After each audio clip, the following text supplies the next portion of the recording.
December 17, 1944, a roadblock near Awela, Belgium. A jeep eased to a halt as a military policeman lifted his hand, steam curling from his breath in the bitter cold. 3 men sat inside. Their uniforms looked American, their weapons seemed standard, and their English sounded close enough. But Sergeant William Creel had been briefed on something that should not have existed, an idea that violated every rule he associated with war and honor. German troops might be moving behind American lines dressed as GIs, talking like Americans. He asked for the password. The men stalled. He asked again. Their English slipped. Then Creel noticed the Sten guns, British weapons no U.S. patrol would carry. Minutes later, the 3 were under guard. Beneath the olive drab, they wore German field gray. Unteroffizier Manfred Perus, Oberfähnrich Gunther Billing, and Gefreiter Wilhelm Schmidt were about to become the most notorious captives of the Ardennes campaign. None of them realized that their arrest would light the fuse on the broadest wave of paranoia in U.S. military history, a rolling sweep of cultural cross-examination that turned checkpoints into quiz tables, conversations into identity tests, and every soldier into a suspected imposter. The math of spotting fakes wouldn't rely on codes, but on baseball stats, state capitals, and Hollywood chatter. The story had begun weeks earlier, on October 22, 1944, at Hitler's headquarters in Rastenburg, East Prussia, where Adolf Hitler summoned SS Obersturmbannführer Otto Skorzeny and spoke words that would shape the war's final months. The Führer outlined a mission built on deception at a scale no one had tried. Skorzeny was already Germany's most feared commando. In September 1943, he had led the glider raid that pulled Benito Mussolini out of his mountain prison at Gran Sasso, whisking Il Duce away in a tiny aircraft that barely cleared the plateau. In October 1944, he had engineered the abduction of Miklos Horthy Jr., forcing Hungary's regent to step aside and keeping that country in the fight. Now, Hitler handed him the boldest task yet. A major counteroffensive would smash through the Ardennes toward the vital port of Antwerp, splitting British and American armies, an echo of May 1940 when German armor reached the Channel in days. Speed would decide everything. The Germans had to seize at least one bridge over the Meuse intact before Allied engineers could demolish it. Skorzeny would raise a special formation, Panzer Brigade 150, to grab those crossings before they blew. Then Hitler revealed the part that gave even a hardened raider pause. It could be done faster and with fewer casualties if Skorzeny's men wore Allied uniforms.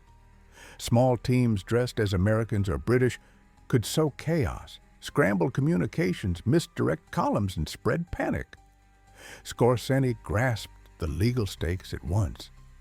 The 1907 Hague Convention was explicit. Anyone captured in enemy uniform during operations could lose prisoner of war protections and be executed as a spy. The idea sparked long debate with Generaloberst Alfred Jodl and Field Marshal Gerd von Rundstedt.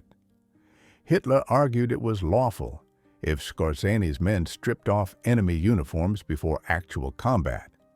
Within days, Skorzeny delivered his plan to Jodl, asking for 3,300 men who could handle English and American speech. On October 25th, the Oberkommando der Wehrmacht issued a call to every headquarters on the Western Front for English-speaking volunteers for secret raids.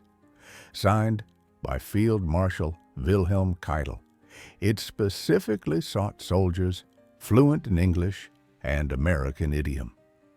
Skorzeny knew such a broadcast would reach Allied ears in no time. He asked to cancel the mission. Hitler refused.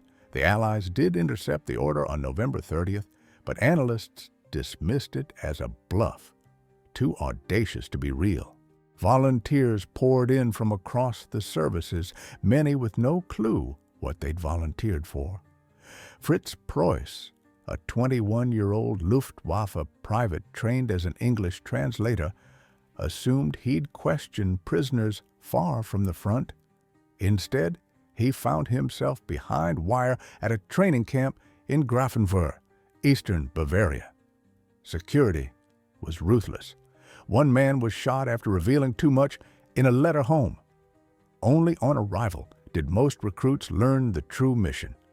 What Skorzeny actually had to work with would have been farcical if the stakes weren't mortal. Of roughly 2,500 men assembled, only about 10 spoke first-rate English with American slang. Another 30-40 had good English, but little idiom.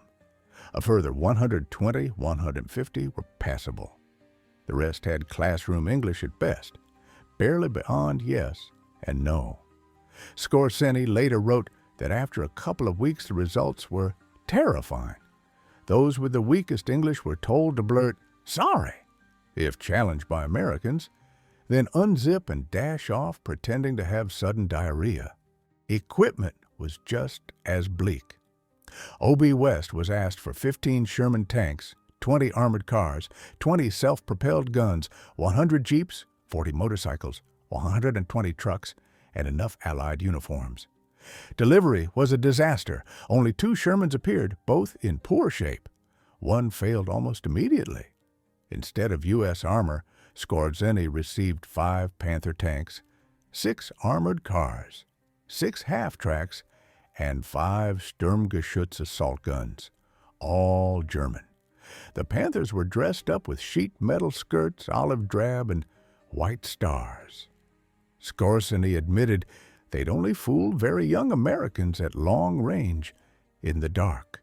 Uniforms were worse, a jumble heavy on British, Polish, and Russian items. Some were summer weight for a December offensive, some were stained or marked P. Units sent whatever they could.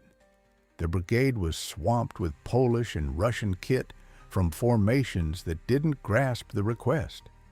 In the end, Skorzeny scraped together enough genuine U.S. uniforms and weapons for the commando teams alone. The best English speakers were formed into Einheitsstielau, named for SS Hauptsturmführer Ernst Stielau, who would command them.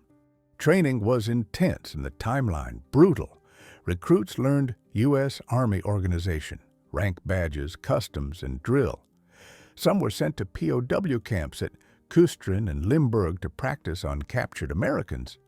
They watched U.S. movies to tune accents and pick up current slang. They memorized brand names, ball clubs, popular songs, and Hollywood stars. They practiced the American walk, the American way of smoking, even chewing gum. Missions were broken into 3 types. Demolition teams of 5 to 6 would blow bridges, ammo dumps, and fuel stores.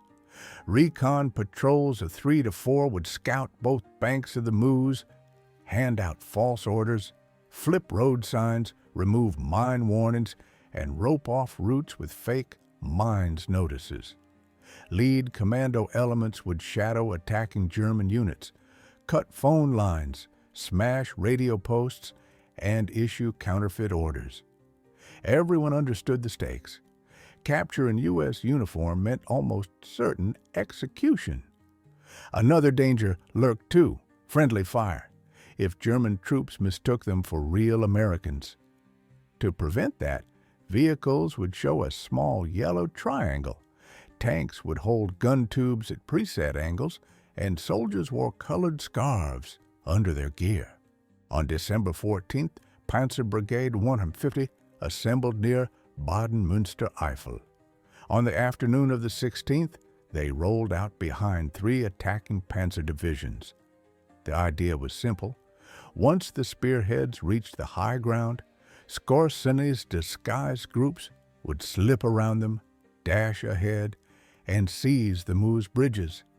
Everything hinged on the 1st SS Panzer Division under Joachim Peiper. If Peiper ripped through fast, Skorzeny's teams could vanish into the turmoil and beat the engineers to the spans. December 16, 1944, began before dawn. From the black forests of the Ardennes, more than 200,000 German troops launched Hitler's last great offensive in the West. Surprise was total. Thin American lines spread over 80 miles met superior numbers. 4 green or battered U.S. divisions faced 30 German divisions with nearly 1,000 tanks. Artillery shattered the frozen air. Searchlights bounced off low clouds to silhouette the advance. Infantry pressed through snow-choked woods. Panzers clanked along narrow roads. For a few hours, everything worked. Einheit Stielau slid in amid the chaos, wearing U.S. uniforms and driving captured jeeps. One team rolled right into a U.S.-held town, mapped the defenses, then on the way out, sent an American convoy of armor and supplies down the wrong road. 2 more teams misdirected Allied columns, deepening the confusion. They cut phone lines, pulled road signs, and spread rumors of breakthroughs that didn't exist. But on December 17th, the plan unraveled. 1st SS Panzer failed to hit its marks on time. Fierce American resistance at Elsenborn Ridge blocked the northern roads. At St. Vith, U.S. defenders fought like a wall, slowing the German clock by nearly a week. The fast rupture operation Greif needed never came. Skorzeny knew that day the original goal was dead. At 6th Panzer Army headquarters, he proposed using his brigade as a straight combat unit. Approval came at once. Panzer Brigade 150 was told to assemble south of Malmedy and report to 1st SS Panzer, but many commando teams were already roaming the American rear. Some finished their tasks. Others were nabbed at password checks. Nervous MPs spotted British guns or German boots. English broke under stress. Simple cultural questions tripped them. The capture near Aweiler on December 17 of Perus, Billing, and Schmidt triggered the panic that would become the operation's true legacy. Under questioning, Schmidt claimed their effort was part of a larger scheme to penetrate Shave and capture or kill General Dwight Eisenhower. Whether Schmidt believed it or was spreading disinformation remains murky. No solid proof has ever shown such a plot existed. The real mission was the Meuse bridges, but the claim had instant effects. Eisenhower's security tightened dramatically. The Supreme Commander found himself essentially confined inside his Versailles HQ, with guards checking every entrant. He reportedly fumed at being penned in, especially as it dragged on through Christmas, and snapped after days that he had to get out, risk or no risk. The anxiety spread far beyond Ike's circle. Already reeling from the German punch, Allied units began seeing impostors everywhere. Checkpoints multiplied across the rear, choking troop and supply movement. American MPs started grilling every passerby with questions designed to unmask Germans posing as GIs. What's the capital of Illinois? Who won the 1940 World Series? Mickey Mouse's girlfriend? Which team plays at Wrigley Field? Who married Betty Grable? Where does the Guard line up in football? Who is Frank Sinatra? What's the president's dog's name? Geography, baseball, Hollywood, slang, anything went. MPs improvised constantly, dreaming up fresh questions from whatever trivia they knew. The process was chaotic and often absurd. Many genuine GIs flubbed answers. Regional gaps meant a kid from Texas might know nothing about New England. Schooling varied, Some never learned state capitals or followed baseball. The roadblocks caused real trouble. General Omar Bradley was detained after correctly naming Springfield as Illinois' capital. An MP insisted it was Chicago and held him until confirmed. Brigadier General Bruce Clark stared down gun barrels after saying the Cubs played in the American League. One captain spent a week in a cage for wearing German boots he'd picked up as souvenirs. British troops had it worse. Recon Officer David Niven, challenged for the 1940 World Series winner, could only say he hadn't the faintest idea. Brits who couldn't answer U.S. sports or geography were held until verified another way. Some Americans, fed up, gave wrong answers on purpose and got themselves locked up. Others bristled at grilling from junior MPs, sparking arguments and more delays. Movements that should have taken hours stretched into days as every truck stopped and every face was quizzed. Convoys idled while drivers proved they were American. Units rushing to threatened sectors bogged down in repeated checks. Subordinates second-guessed orders, seeing spies in every headquarters. German infiltrators felt the pressure too.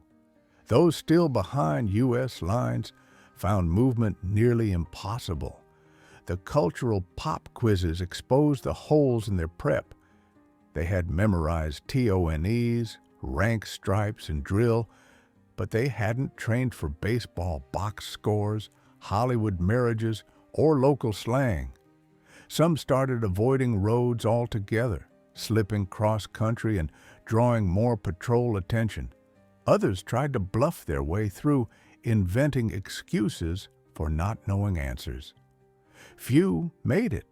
Between December 16th and 31, U.S. forces captured 23 men tied to Operation Greif, 16 in December.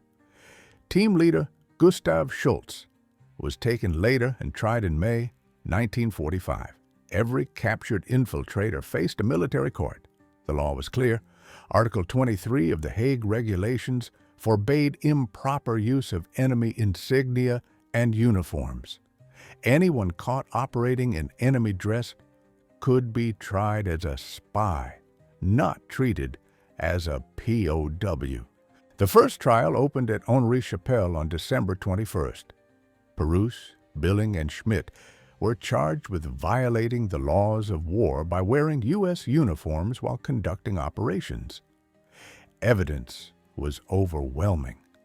Captured in American kit, carrying American IDs and weapons with German field gray underneath. Proceedings were swift. All three were convicted and sentenced to death by firing squad. On December 23, 1944, 2 days before Christmas, the sentences were carried out. MPs led the prisoners to the post. Captain J. Iser of the 633rd Medical Clearing Station pinned white paper targets over their hearts. Schmidt's glasses came off. Blindfolds went on. MPs formed the squad. Billing shouted, "Long live our Führer Adolf Hitler." Rifles cracked. All three died at once. Their bodies were taken down and buried. They now rest at the German military cemetery in Lommel, Belgium, among more than 39,000 German dead. 13 more Greif men were tried and executed at either Henri-Chapelle or Huy between December 21st and 31. Wilhelm Wiesenfeld, Manfred Brunny, Hans Reich, Arno Krauer, Günther Schulz, Eberhard Megler, Horst Gericke, Norbert Pollock, Ralph Benjamin Meir, Hans Witzuk, Otto A., Alfred Franz, and Anton Moruk. Each case went to trial. Each verdict found a Hague violation. Each sentence was reviewed and approved by senior commanders. The executions were carried out with military precision, without hatred and without mercy. Team head Gustav Schultz faced a military commission in May 1945 and was shot near Braunschweig on June 14th. Why his trial lagged beyond Germany's surrender remains unclear. Who ordered the final act is also uncertain. Ninth U.S. Army carried out the sentence. In all, 17 Greif participants were executed for wearing enemy dress. Tactically, the operation achieved little. No bridges seized, no major demolitions, no lasting cut to communications. Some signs were flipped, a few lines cut, a handful of false orders issued. Most soon corrected. But psychologically, the effect dwarfed the results. For weeks, Allied forces acted as if infiltrators might be anywhere. Suspicion bled into every level of decision-making. Eisenhower's confinement left him isolated from first-hand views at the moment the offensive peaked. Roadblock delays slowed the U.S. response. Units that should have reached crisis points in hours took days. Trust frayed. Men who should have been fighting Germans to the front worried about Germans in their ranks. Meanwhile, the Bulge itself rolled on, largely independent of Greif's failure. German armor drove deep, carving the bulge that gave the battle its name. At Bastogne, the surrounded Americans held. On December 23rd, when German officers delivered a surrender demand, Acting Commander Brigadier General Anthony McAuliffe tapped out the one-word reply that became legend, "Nuts." When the puzzled Germans asked what it meant, they were told, "Go to hell." The 101st held until Lieutenant General George Patton's Third Army broke through on December 26th after executing a stunning 90-degree swing to drive north. By early January, Allied counterblows flattened the Bulge and restored the line. The battle ran from December 16, 1944 to January 21, 1945. More than 1 million men took part, making it the largest fight the U.S. Army has ever waged outside the Civil War. American losses topped $80,000, about 19,000 killed and 23,000 captured. German casualties were comparable, but irreplaceable. The fight marked the end of Germany's offensive power in the West. Hitler had pushed all his chips on the Ardennes and lost. For Otto Skorzeny, Greif effectively ended on December 17th when Panzer Brigade 150 shifted to conventional battle. On December 21st, the brigade tried to seize Malmedy and was beaten off after several assaults. Skorzeny caught artillery fragments near Ligneville, recovered, and served on until surrender. In May 1945, Skorzeny gave himself up to the 30th Infantry Regiment. He spent 2 years in custody, awaiting trial. At Dachau in 1947, he and 9 officers of Panzer Brigade 150 were charged with improper use of U.S. uniforms, entering combat disguised and treacherously firing on American forces, as well as unlawfully obtaining uniforms and Red Cross parcels from POW camps. His defense hinged on a key distinction. His men were ordered to remove Allied uniforms before combat. The disguises were for infiltration and trickery, not fighting. A surprise witness proved decisive. FFE Yo Thomas of Britain's Special Operations Executive testified the Allies had used the same methods. He himself had worn German uniforms behind the lines in France. The tribunal drew a bright line. Fighting in enemy dress was illegal. Using enemy dress for ruse and removing it before combat could be lawful. The court acquitted all defendants. The ruling stirred controversy. 17 of Skorzeny's men had been executed for acts similar to those he beat in court. The difference came down to timing and proof. The men shot in December 1944 were captured in American uniforms. In 1947, Skorzeny could show he ordered disguises off before fighting. The case helped cement a precedent that deception with enemy uniforms may be a legitimate ruse de guerre, provided combatants shed them before battle, a reading that shaped the laws of war for decades. Skorzeny didn't stay confined long. In 1948, he escaped from an internment camp in Darmstadt, aided by former SS men dressed as U.S. MPs. Some historians suspect American intelligence quietly allowed or even enabled the escape, though no firm evidence proves it. He hid on a Bavarian farm, then in Salzburg and Paris, eventually settling in Spain. He advised Egyptian President Gamal Abdel Nasser on military matters. Skorzeny died of cancer in Madrid on July 5, 1975, at 67, never expressing regret for Greif or anything else from the war. The checkpoint interrogations entered U.S. military folklore. Questions about baseball, movie stars, and state capitals became emblematic of how culture itself became a security tool.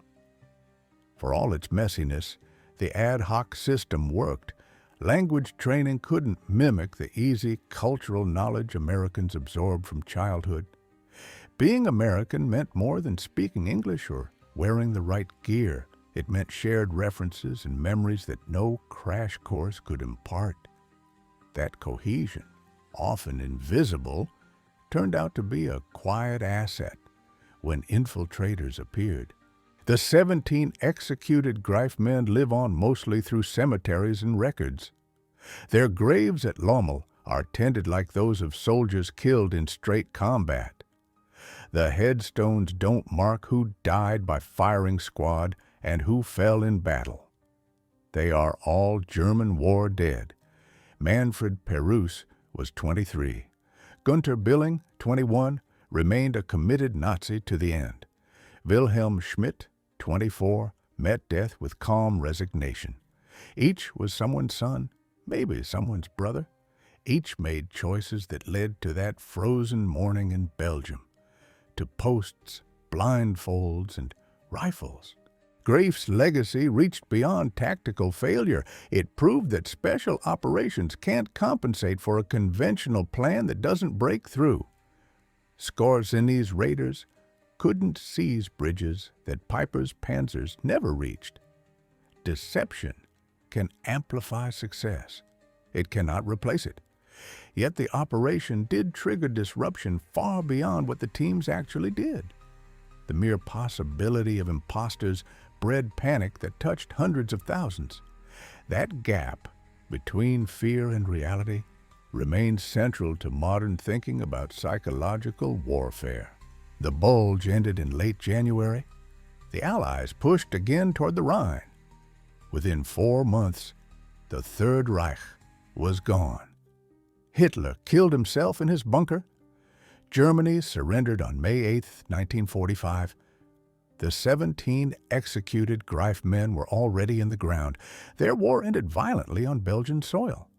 They achieved none of their core objectives, but their presence distorted Allied movements and absorbed precious attention at the worst possible time.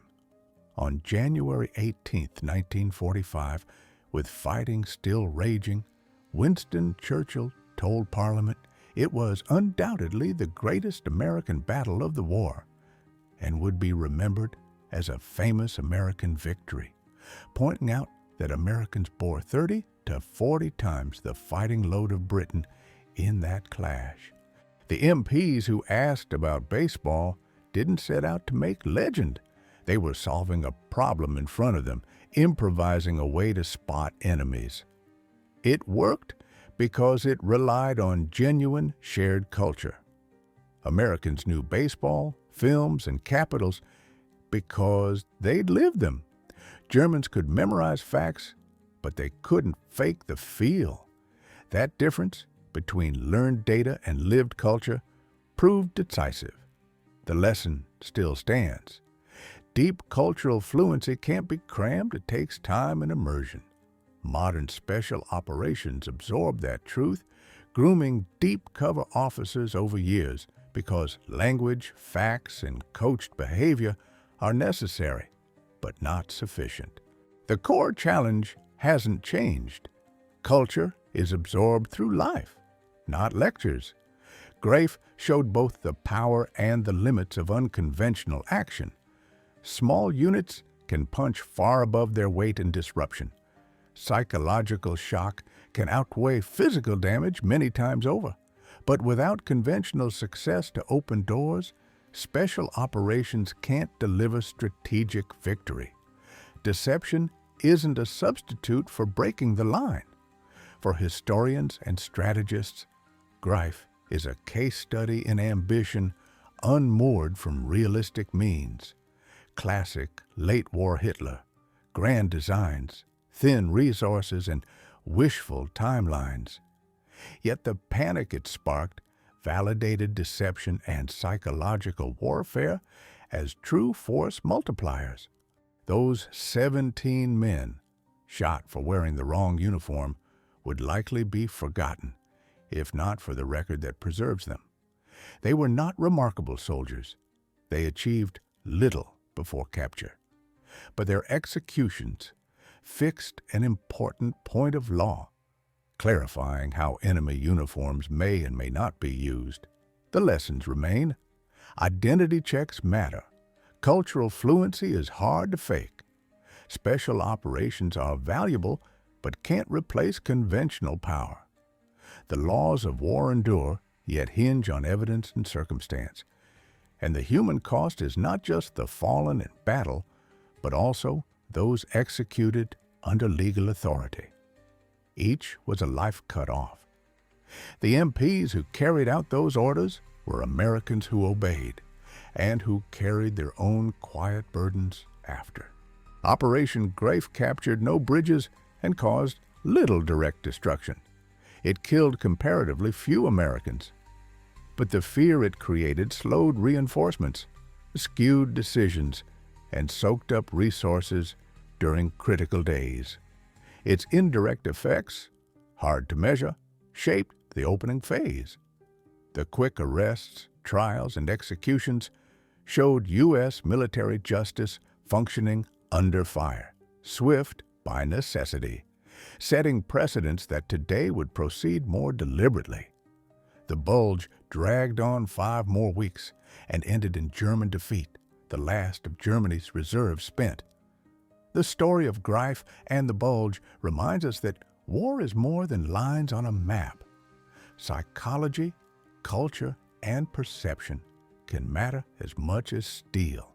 A failed raid that creates panic can disrupt more than a successful one that stays unseen. The checkpoints, however absurd at times, worked because they tested what only real Americans knew without thinking, something training couldn't counterfeit. And the GIs in that winter fought a powerful enemy to their front while living with a new fear that the enemy might also be riding beside them, in their uniform speaking their language. That erosion of certainty opened a new dimension of war, one that would shape security practices for generations.